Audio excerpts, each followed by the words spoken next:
So welcome back.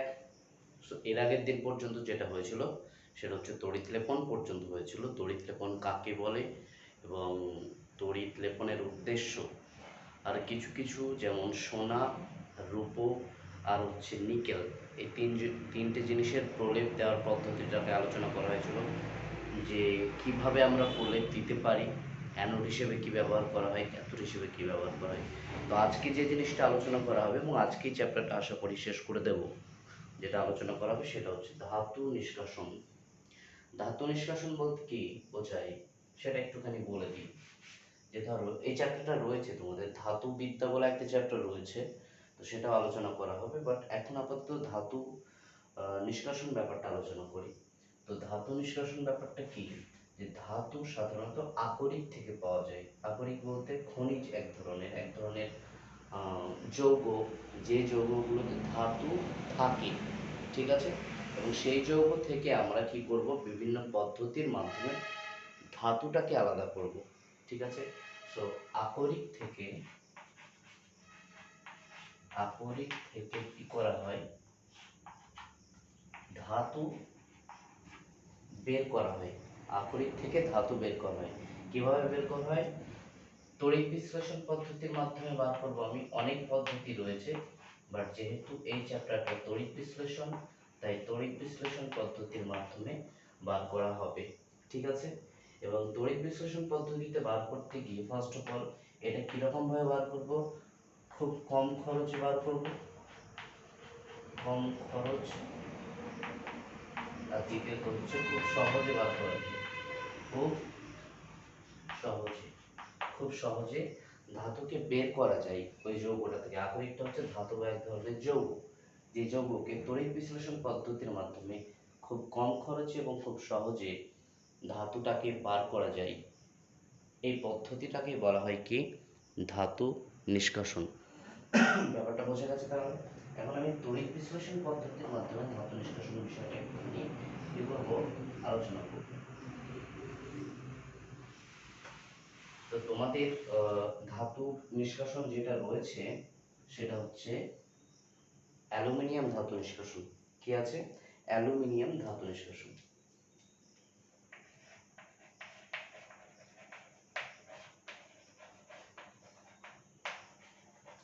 Aluminium ধাতু নিষ্কাশন। তো দেখো, অ্যালুমিনিয়াম ধাতু নিষ্কাশনে কি কি লাগে সেটা একটুখানি দেখে নেবো আমরা। এখানে আগে যে পাত্রে, যে জায়গায় ধাতু নিষ্কাশন করাবে সেটা আগে এঁকে নিই। এটা একটা কি, একটা আয়তাকার ট্যাঙ্ক থাকে, স্টিল নির্মিত একটা আয়তাকার ট্যাঙ্ক।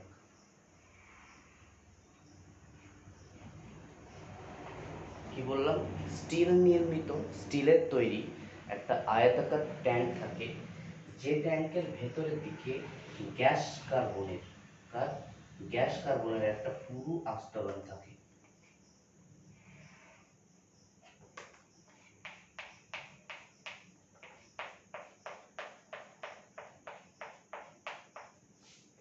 গ্যাস কার্বন, এটা গ্যাস কার্বনের তৈরি, এটা গ্যাস কার্বনের তৈরি। এবং এটাকেই ক্যাথোড হিসেবে ব্যবহার করা হয়। কি হিসেবে ব্যবহার করা হয়? ক্যাথোড হিসেবে ব্যবহৃত হয়।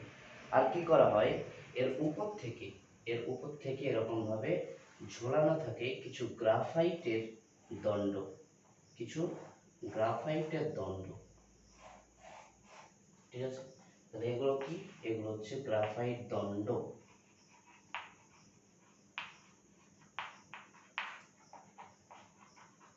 গ্রাফাইট দণ্ড, যেটা অ্যানোড হিসেবে ব্যবহৃত হয়। যেটা কি হিসেবে ব্যবহৃত হয়? অ্যানোড হিসেবে ব্যবহৃত হয়।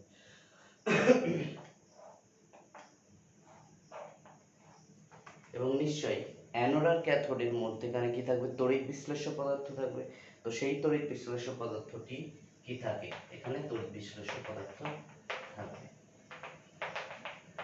এটা হচ্ছে কি, তড়িৎ বিশ্লেষ্য।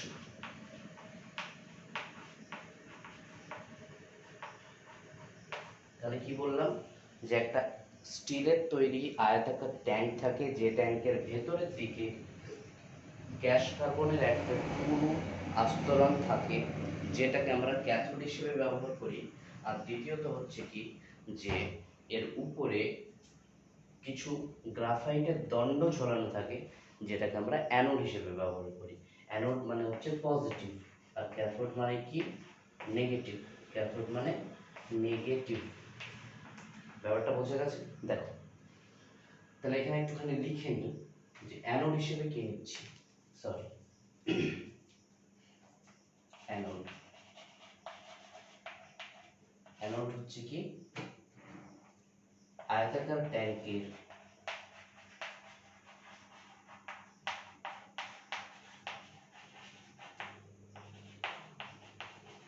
উপর থেকে উল্লম্বভাবে ঝোলানো গ্রাফাইট দণ্ড। গ্রাফাইট দণ্ড এটাকে আমরা কি হিসেবে ব্যবহৃত করছি? অ্যানোড হিসেবে ব্যবহার করছি। দ্বিতীয়ত ক্যাথোড হিসেবে কি ব্যবহার করা হয়? আয়তাকার ট্যাঙ্কের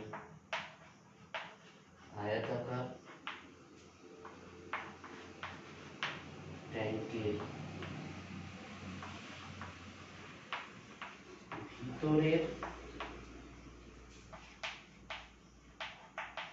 দেওয়ালে পুরু গ্যাস কার্বনের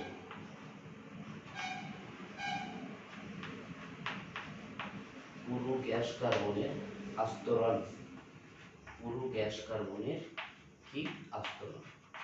এটা গ্যাস কার্বনের আস্তরণ, যেটাকে আমরা কি হিসেবে ব্যবহার করছি? ক্যাথোড হিসেবে ব্যবহার করছি। এবার হচ্ছে তড়িৎ বিশ্লেষণ।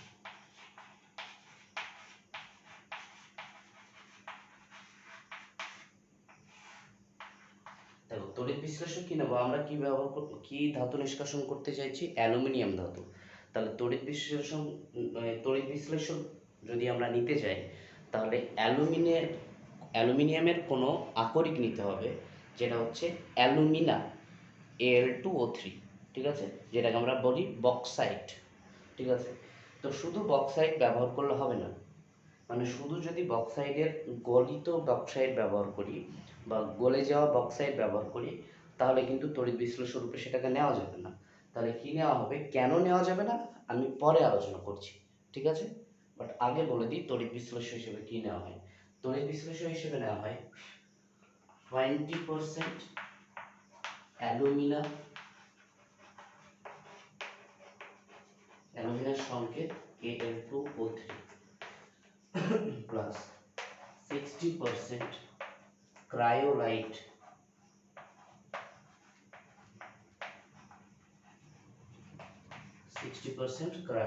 ক্রায়োলাইটের সংকেতটা লিখব Na3Al আর প্লাস 20% ফ্লুওরস্পার।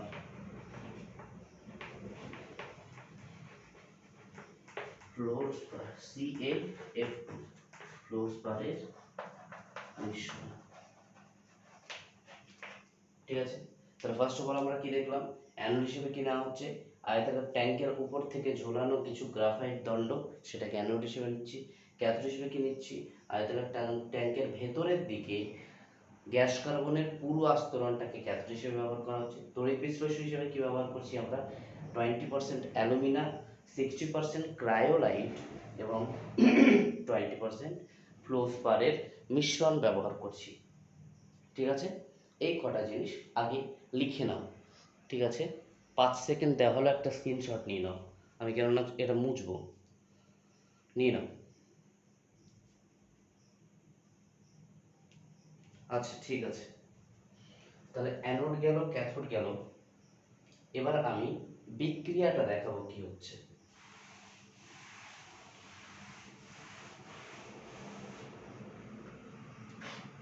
বিক্রিয়া আগে দেখি আয়নিক বিক্রিয়াটা কি হচ্ছে। আমরা নিয়েছি কি Al2O3, তিনটে জিনিসের মিশ্রণ নিয়েছি, কিন্তু অ্যালুমিনিয়াম পাবো কোথা থেকে, অ্যালুমিনা থেকে পাবো। এগুলো কেন নেওয়া হয়েছে, ক্রায়োলাইট আর ফ্লুওরস্পার কেন নেওয়া হয়েছে, কারণে যাব, সব শেষ হয়ে যাক তারপর যাব। কিন্তু আমরা অ্যালুমিনা থেকে অ্যালুমিনা হচ্ছে আকরিক অ্যালুমিনিয়ামের, সেখান থেকে আমরা অ্যালুমিনিয়ামটাকে কি করব, নিষ্কাশন করতে চাইছি। তাহলে এটা অ্যালুমিনিয়াম জলীয় দ্রবণ নেওয়া হয়েছে AQ, সেটা আয়নিত হয়ে গিয়ে তৈরি করবে 2Al3 plus aqueous plus 3O2 minus aqueous, এটা তৈরি করবে। ঠিক আছে, এরপরে অ্যানোডের বিক্রিয়া, ক্যাথোডের বিক্রিয়া।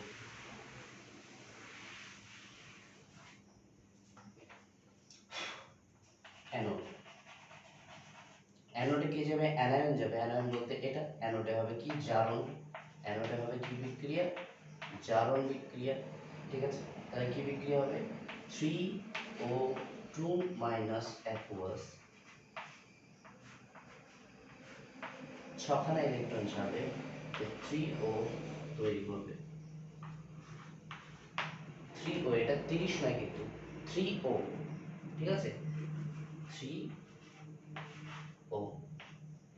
এবার দুটো 3O বিক্রিয়া করে কি তৈরি করবে, 3O2, 3 অণু অক্সিজেন তৈরি করবে। তাহলে অ্যানোডে কি উৎপন্ন হলো, অ্যানোডে উৎপন্ন হলো অক্সিজেন।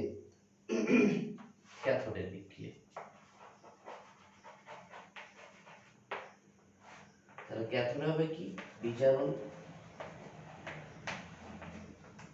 বিজারণে কি দেখা যাবে, যে ক্যাথোডে ক্যাটায়নটা যাবে, ক্যাটায়ন এখানে কি Al3+, তাহলে 6 এই 2Al3+ অ্যাকুয়াস প্লাস 6 ইলেকট্রন, সেখান থেকে কি তৈরি হচ্ছে, 2Al, অ্যালুমিনিয়াম। তাহলে দেখো ক্যাথোডে অ্যালুমিনিয়াম গ্যাসটা উৎপন্ন, অ্যালুমিনিয়াম ধাতুটা উৎপন্ন হচ্ছে, এবং অ্যানোডে কি উৎপন্ন হচ্ছে, অক্সিজেন গ্যাস। তাহলে ক্যাথোডে এখানে অ্যালুমিনিয়ামটা জমা হয়, এই নিচে, এই নিচে কি অ্যালুমিনিয়ামটা এরকম ভাবে জমা হয়। ঠিক আছে, এবার এই যে ফাঁকা জায়গাটা রেখে দিয়েছি, এটা থেকে আমরা অ্যালুমিনিয়ামটাকে কি করে নিই, বার করি। এটাই হচ্ছে নিষ্কাশন কেন্দ্র। এখান থেকে অ্যালুমিনিয়াম ধাতুটা যেহেতু নিচে জমা হচ্ছে ক্যাথোডে, তাই না, ক্যাথোডেই তো অ্যালুমিনিয়াম উৎপন্ন হচ্ছে, তাহলে যেহেতু ক্যাথোডটা গ্যাস কার্বন নিয়েছি, তার মানে নিচে জমা হবে অ্যালুমিনিয়াম ধাতু, এবং সেটাকে এই দিকে বের করে নেওয়া হয়। ঠিক আছে, তাহলে ক্যাথোড থেকে আমরা অ্যালুমিনিয়াম ধাতু নিষ্কাশন করতে পারলাম। ঠিক আছে, এবার তোমরা একটুখানি লিখে নাও, 5 সেকেন্ড সময় দেওয়া হলো, স্ক্রিনশটটা নিয়ে নাও।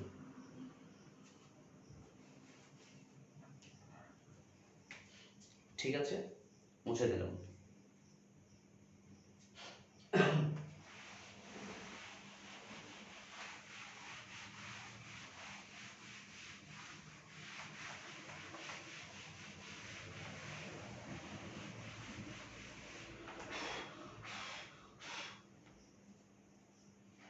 দেখো, এবার ব্যাপারটা হচ্ছে, আমি একটু আগে বললাম যে অ্যালুমিনা নেওয়া হয়েছিল 20%, 20% নেওয়া হয়েছিল কি, অ্যালুমিনা Al2O3, 60% Na3AlF6 ক্রায়োলাইট, আর 20% ফ্লুওস্পার CaF2, এটা ব্যবহার করা হয়েছিল। তো এটার সাথে শুধু তো অ্যালুমিনা নিলে পারা যেত, শুধু শুধু এই দুটো যৌগের কি প্রয়োজন ছিল, শুধু তো এটা নিলে পারা যেত। ঠিক আছে, এটা কেন প্রয়োজন হলো, তাহলে আমরা কি নিয়েছিলাম, আমরা এই তিনটের মিশ্রণ গলিত অবস্থায় নিয়েছিলাম, গলে যাওয়া জিনিস নিয়েছিলাম। তাহলে কারণটা হচ্ছে, দেখো, তাহলে এই এই প্রশ্নটা কিন্তু খুবই পড়ে, খুবই পড়ে। ঠিক আছে, খুবই খুবই পড়ে। প্রশ্নটা কি, প্রশ্নটা আগে শুনে নাও, যে অ্যালুমিনিয়াম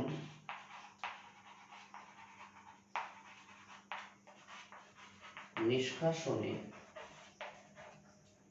বিশুদ্ধ অ্যালুমিনার সাথে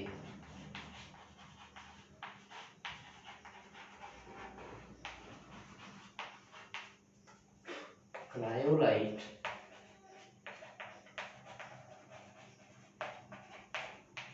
ও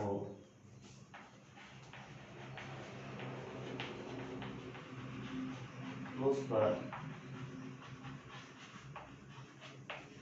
মেশানো হয় কেন? অ্যালুমিনিয়াম নিষ্কাশনে বিশুদ্ধ অ্যালুমিনার সাথে ক্রায়োলাইট ও ফ্লোরস্পার মেশানো হয় কেন? ঠিক আছে, কারণটা দেখো।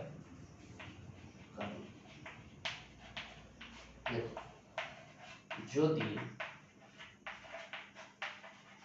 শুধুমাত্র, আমি এবার সংকেতে লিখছি, Al2O3 ব্যবহৃত হয়, তাহলে তার গলনাঙ্ক, কার? Al2O3, তাহলে তার গলনাঙ্ক খুবই উচ্চ হওয়ায়, কত গলনাঙ্ক? প্রায়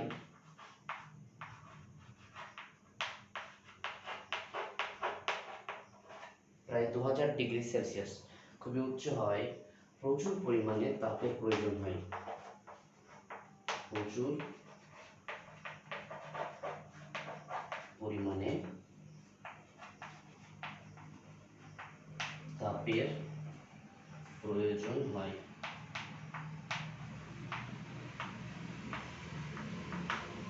কিন্তু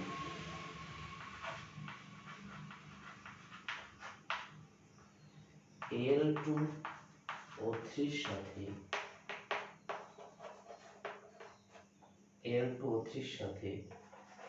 Na3Al(F6) ক্রায়োলাইট এবং ফ্লোরস্পার CaF2 মেশালে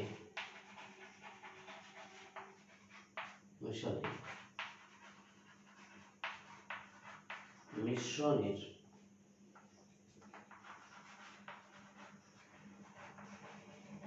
গলনাঙ্ক Al2O3 এর সাথে Na3Al(F6) এবং CaF2 মেশালে মিশ্রণের গলনাঙ্ক প্রায় কমে প্রায় 900 ডিগ্রি সেলসিয়াস থেকে 950 ডিগ্রি সেলসিয়াসে নেমে আসে।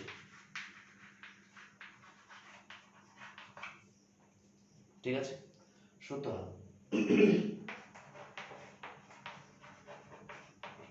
এক্ষেত্রে তাপের প্রয়োজন কম হয়, তাপের প্রয়োজন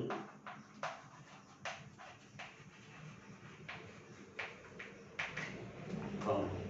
ঠিক আছে, কারণ হচ্ছে এটা, যে এবার কারণটা তোমাকে বোঝাচ্ছি, দেখো, তারপর তুমি লিখো। কারণটা হচ্ছে, শুধুমাত্র যদি Al2O3 ব্যবহৃত হতো, তাহলে Al2O3 কে গলানোর জন্য প্রচুর তাপের প্রয়োজন হতো। কেন? যেহেতু এর গলনাঙ্ক খুবই উচ্চ, প্রায় 2000 ডিগ্রি সেলসিয়াস। এবার যখন Al2O3 এর সাথে Na3Al(F6) এবং ক্যালসিয়াম ফ্লোরাইড, মানে যেটাকে ফ্লোরস্পার বলছি, এই দুটো যদি মিক্স করে দিই, মানে তিনজনের যদি মিক্সচার ব্যবহার করি, তাহলে এই মিশ্রণের গলনাঙ্ক কমে যায়, 2000 ডিগ্রি থেকে কমে 900 থেকে 950 ডিগ্রি সেলসিয়াস হয়ে যায়। তাহলে দ্বিতীয় ক্ষেত্রে তাপ শক্তির পরিমাণ কম লাগবে, তাপ কম দিতে হবে। তাহলে এক্ষেত্রে তখন কি হয়ে যাবে? এক্ষেত্রে প্রবলেম আরও সলভ হয়ে গেল, যে আগে 2000 ডিগ্রি সেলসিয়াস তাপমাত্রা লাগছিল, এখন সেটা কমে 900 থেকে 950 ডিগ্রি সেলসিয়াস তাপমাত্রা হয়ে গেছে।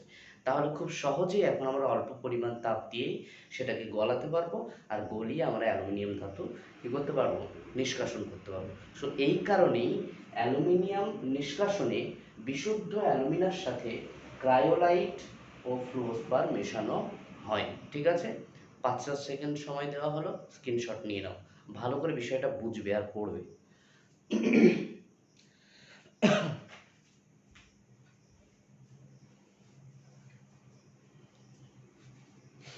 আচ্ছা,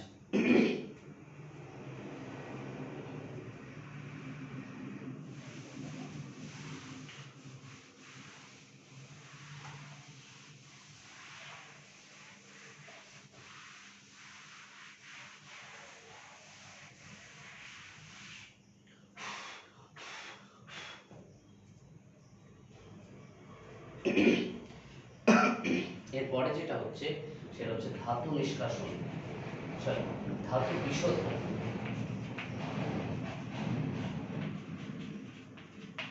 ধাতু বিশোধন মানে বিশুদ্ধিকরণ।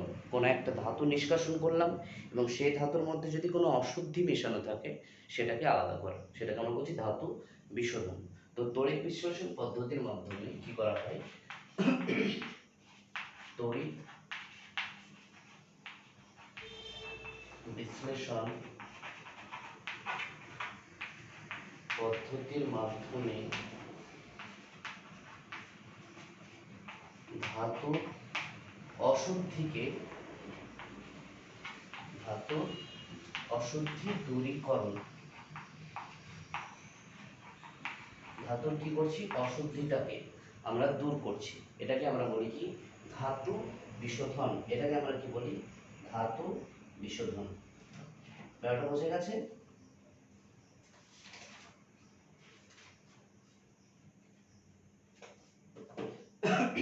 তাহলে তোমাদের সিলেবাসে যেটা রয়েছে সেটা হচ্ছে কপার ধাতুর বিশোধন, কপার ধাতু বিশোধন।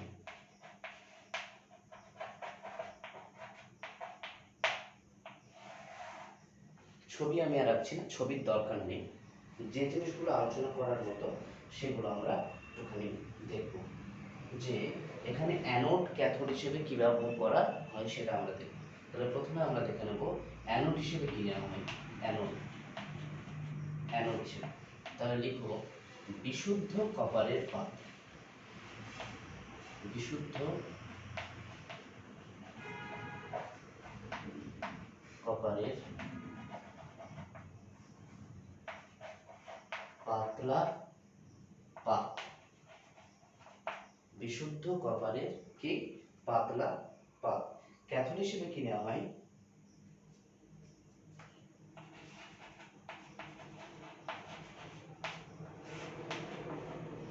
অবিশুদ্ধ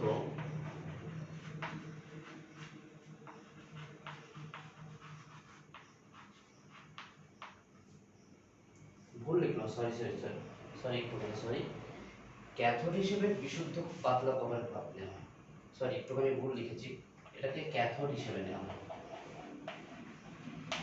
ঠিক আছে। আর অ্যানোড হিসেবে নেওয়া হয় অবিশুদ্ধ কপারের মোটা পাত, এটা অ্যানোড হিসেবে, অবিশুদ্ধ কপারের মোটা পাত,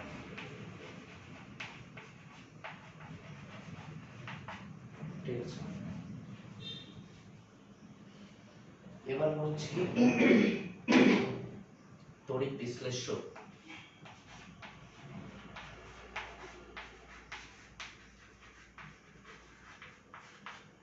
তড়িৎ বিশ্লেষ্য রূপে কি নেওয়া হয়, লেখো কপার সালফেট দ্রবণের সাথে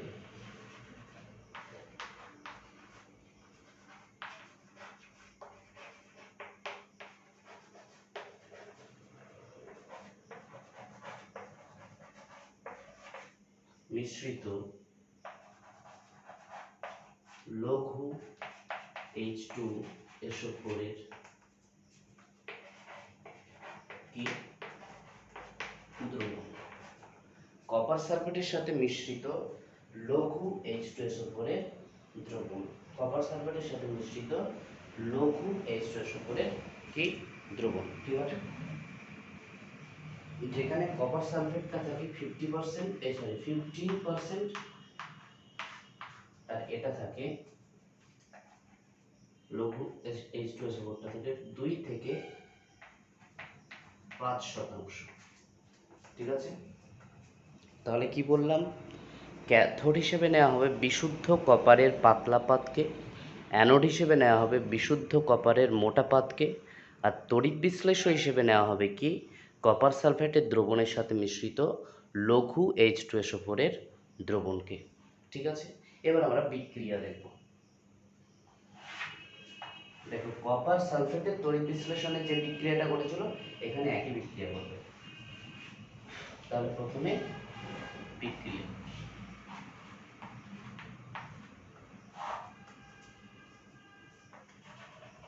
CuSO4 aqueous, Cu2 plus aqueous plus SO4 2 minus aqueous, Cu2 plus aqueous plus SO4 2 minus aqueous। তো সেখানে অ্যানোডে কি হয়েছিল, অ্যানোডে জারণ, যেখানে কপার বেরিয়ে এসেছিল কপার 2 প্লাস আয়ন রূপে, দেখে নেবে এর আগে তোমরা লিখে রেখেছো, সেখানে দেখে নেবে অ্যানোডে হয়েছিল জারণ। এরকম হয়েছিল যে অ্যানোড থেকে কপার পরমাণু, অ্যানোডটা মোটা কেন নেওয়া হয়েছে, এখান থেকে কপারের পরমাণুগুলো বেরিয়ে আসবে Cu2 প্লাস আয়ন রূপে, দিয়ে কোথায় দ্রবণে চলে আসবে, ঠিক আছে। সো অ্যানোড রূপে আমরা কি নিয়েছি, copper. So Cu2 plus aqueous plus 2 electron, ঠিক আছে। এটাকে আমরা অ্যানোডে এই বিক্রিয়াটা ঘটে। আর ক্যাথোডে কোন বিক্রিয়া ঘটে, সরি নিচে লিখো, ক্যাথোডে Cu2 plus aqueous plus 2 electron Cu solid, ঠিক আছে। তাহলে ক্যাথোডে কি জমা হচ্ছে, কপার জমা হচ্ছে, আর অ্যানোড থেকে কপার কি হয়ে যাচ্ছে, বেরিয়ে আসছে। তাহলে অ্যানোড আস্তে আস্তে মোটা, এখান থেকে কপার বেরিয়ে যাচ্ছে, মানে অ্যানোড আস্তে আস্তে পাতলা হবে। আর কপার যেহেতু পাতলা নিয়েছি, যেহেতু কপারের জমা হচ্ছে, সরি ক্যাথোড যেহেতু পাতলা নিয়েছি, সেখানে কপার জমা হচ্ছে, তাই না, ক্যাথোডে কপার জমা হচ্ছে। তবে সেই ক্যাথোডটা, পাতলা ক্যাথোডটা আস্তে আস্তে মোটা হবে, আর মোটা অ্যানোডটা আস্তে আস্তে কি হবে, পাতলা হবে, ঠিক আছে। ব্যাপারটা বোঝা গেছে। তাহলে এই হচ্ছে ঘটনা, যে ক্যাথোড হিসেবে কি করা, পাতলা পাত নেওয়া হয়েছে কপারের, অ্যানোড হিসেবে অবিশুদ্ধ মোটা কপারের পাত নেওয়া হয়েছে, তড়িৎ বিশ্লেষ্য হিসেবে H2SO4 এর সাথে কপার সালফেটের মিশ্রণ নেওয়া হয়েছে, এটা 15%, এটা 2 to 5%। আর বিক্রিয়া এটা, অ্যানোডে কপার বেরিয়ে আসবে Cu2 প্লাস আয়ন রূপে, আর ক্যাথোডে সেই Cu2 প্লাস আয়নটা কি হবে, জমা হবে, ঠিক আছে। এই ক্ষেত্রে এই পদ্ধতিতে, এখানে একটা জিনিস লিখে নাও, যে এই পদ্ধতিতে 99.98% বিশুদ্ধ কপার পাওয়া যায়, বিশুদ্ধ কপার পাওয়া যায়, ঠিক আছে। এই পদ্ধতিতে 99.98% বিশুদ্ধ কপার পাওয়া যায়। ওকে, তো লিখে নাও, 5 সেকেন্ড সময় দেওয়া হলো, হয় স্ক্রিনশট নিয়ে নাও, নইলে লিখে নাও।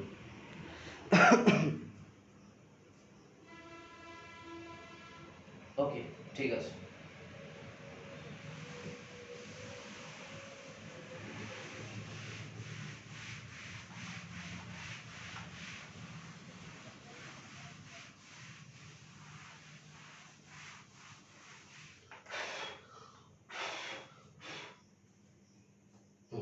এরপর একটা গুরুত্বপূর্ণ প্রশ্ন, কপারের কপারের বিশোধনের সময় প্রশ্নটা আসে, যেটা হচ্ছে কি, অ্যানোড মাড কাকে বলে,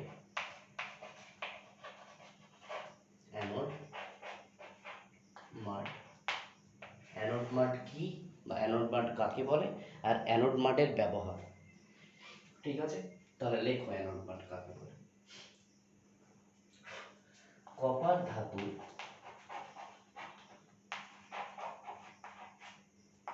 বিশোধনের সময়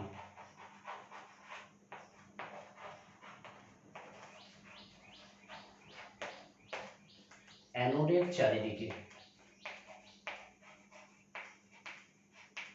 অ্যানোডের চারিদিকে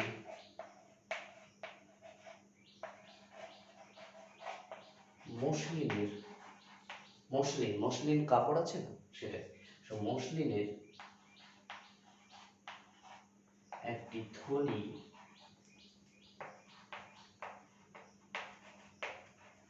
জড়ানো থাকে। অবিশুদ্ধ অ্যানোড থেকে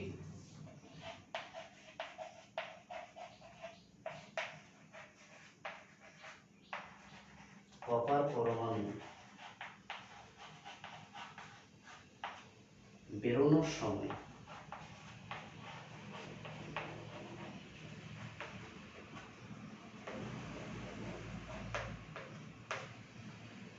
ওই থলিতে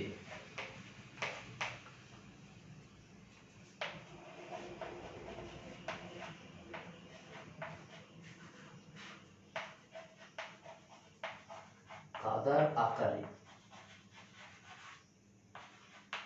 বা কাদার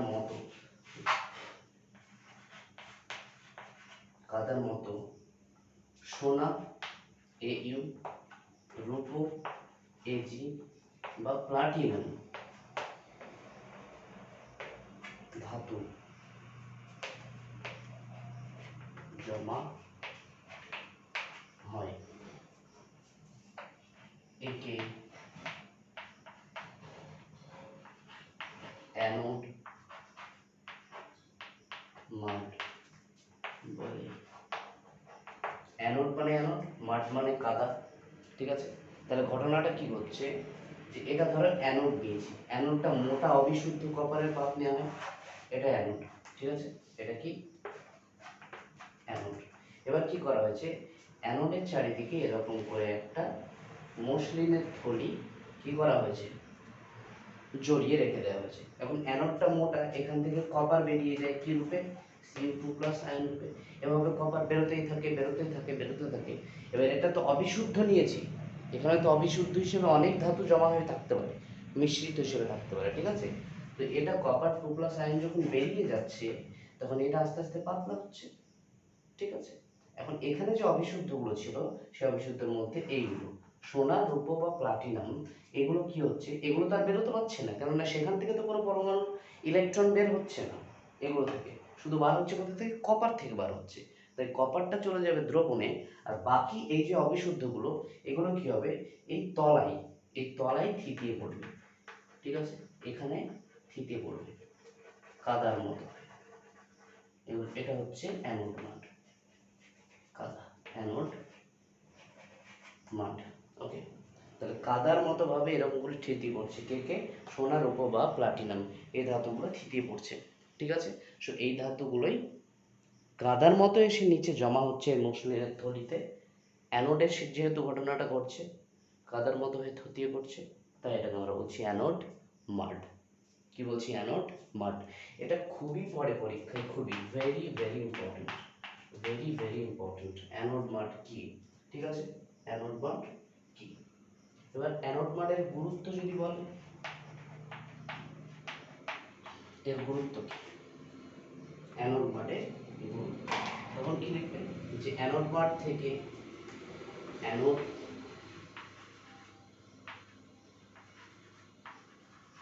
মাড থেকে সোনা, রূপো, প্লাটিনাম প্রভৃতি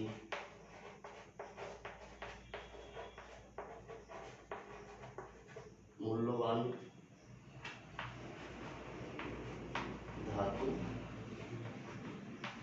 পাওয়া যায়। অ্যানোড মাড থেকে সোনা, রূপো, প্লাটিনাম প্রভৃতি মূল্যবান ধাতু পাওয়া যায়, ঠিক আছে। এই জিনিসটা লিখে নেবে, তাহলে বোঝা গেল অ্যানোড মাড কি এবং অ্যানোড মাডের গুরুত্ব, ঠিক আছে। স্ক্রিনশট নিয়ে নাও।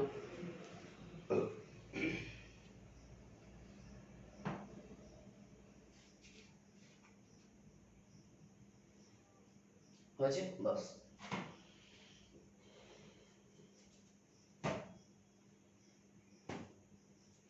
মুছে দিলাম।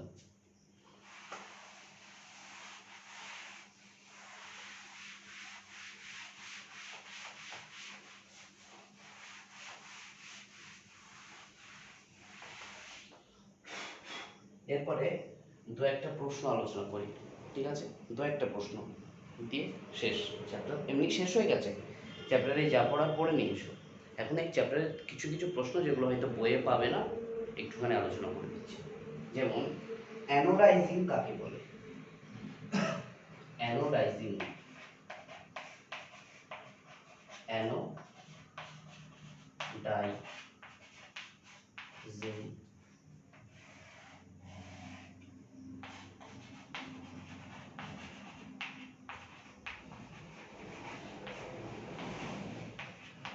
অ্যানোডাইজিং কাকে বলে, ঠিক আছে।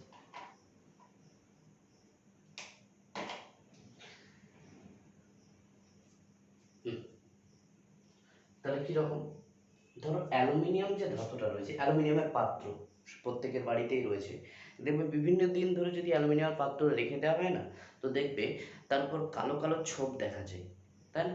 কালো কালো ছোপ পড়ে অ্যালুমিনিয়াম পাত্রে, বা অ্যালুমিনিয়াম পাত্রে আচার রাখলে সেরকম একটা লবণের আস্তরণ পড়ে, মানে অ্যালুমিনিয়াম পাত্রে আস্তে আস্তে কী হয়, ক্ষয় হয়, ক্ষয়ে যেতে থাকে, সেটা নষ্ট হয়ে যেতে থাকে, ঠিক আছে। তো কীরকম, খোলা বাতাসে যদি রেখে দেওয়া হয়, জল, বায়ু বা বায়ুর যে বিভিন্ন রকম কি বলবো ময়েশ্চারাইজার যেগুলো রয়েছে, ঠিক আছে, জলীয় বাষ্পই ধর, জল বা বায়ুর পক্ষে কি প্রাকৃতিক প্রকোপ দেখা যায় ওই ধাতুটার উপর, দিয়ে ক্ষয় পেতে থাকে। সেই ক্ষয়টাকে রোধ করার জন্য ওই অ্যালুমিনিয়াম পাত্রের উপরে অ্যালুমিনিয়াম অক্সাইডের Al2O3 একটা প্রলেপ দেওয়া হয়, একটা আস্তরণ দেওয়া হয়। এই পদ্ধতিটাকে বলা হয় অ্যানোডাইজিং, ঠিক আছে। তাহলে লিখবে অ্যালুমিনিয়ামের পাত্রে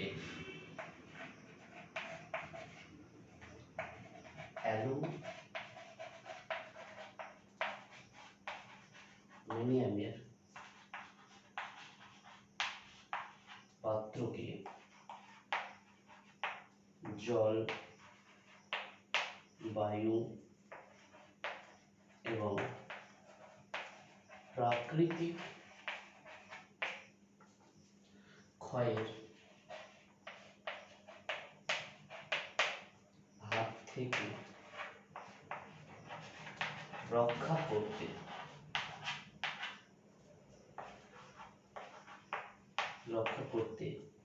তড়িৎ বিশ্লেষণ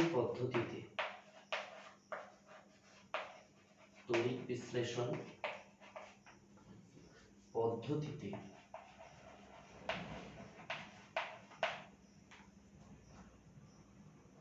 এই ধাতুর উপর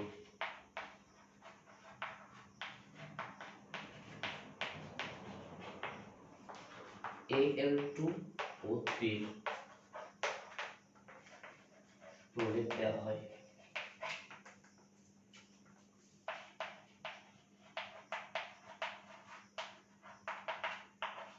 একে অ্যানোডাইজিং বলে।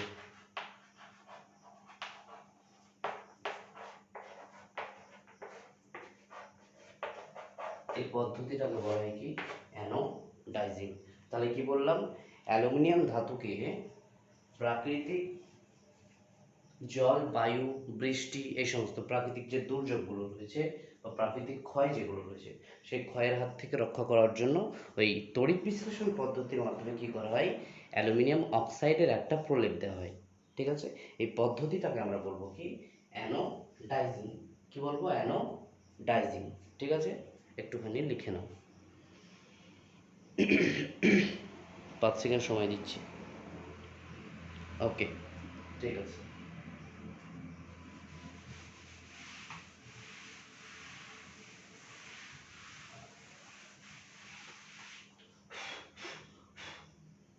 দেখো, আমরা বলেছিলাম সোনার প্রলেপ,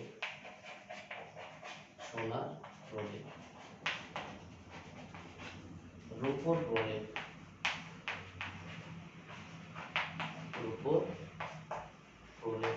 সোনার প্রলেপ হিসেবে তড়িৎ বিশ্লেষণ হিসেবে নেওয়া হয়েছিল কি, পটাশিয়াম অরোসায়ানাইডের জলীয় দ্রব্য, পটাশিয়াম অরোসায়ানাইড,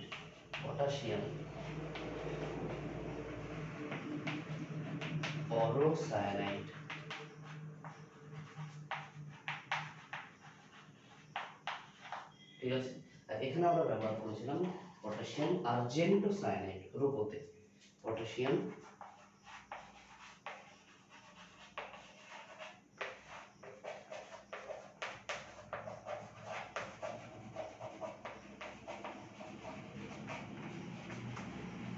অরোসায়ানাইডের জলীয় দ্রবণ আর পটাশিয়াম আর্জেন্টোসায়ানাইডের জলীয় দ্রবণ, ঠিক আছে। এবার সংকেতগুলো দেখে নিই। পটাশিয়াম অরোসায়ানাইড AuCN2, AKAuCN2, ঠিক আছে। এটা হচ্ছে পটাশিয়াম অরোসায়ানাইডের সংকেত। আর এখানে হচ্ছে Cn ভোল্ট, ঠিক আছে। তো ক্যাথোডের বিক্রিয়াটা কেন, এটা ক্যাথোডে জমা হয় সোনাটা, ক্যাথোডটা কি বলেছিলাম যে ধাতুর উপর বলে দেবো তাকে ক্যাথোড হিসেবে নেব। তাহলে ক্যাথোডের বিক্রিয়া, ক্যাথোডে যেটা হয়, ক্যাথোডে কি হয়, এটা যদি আয়নাইজ হয় তাহলে Au প্লাস তৈরি করবে, প্লাস ইলেকট্রন দিয়ে সোনা প্রোডাক্ট হয়ে যায় Au, ঠিক আছে। আর এখানে কি ক্যাথোডের বিক্রিয়া,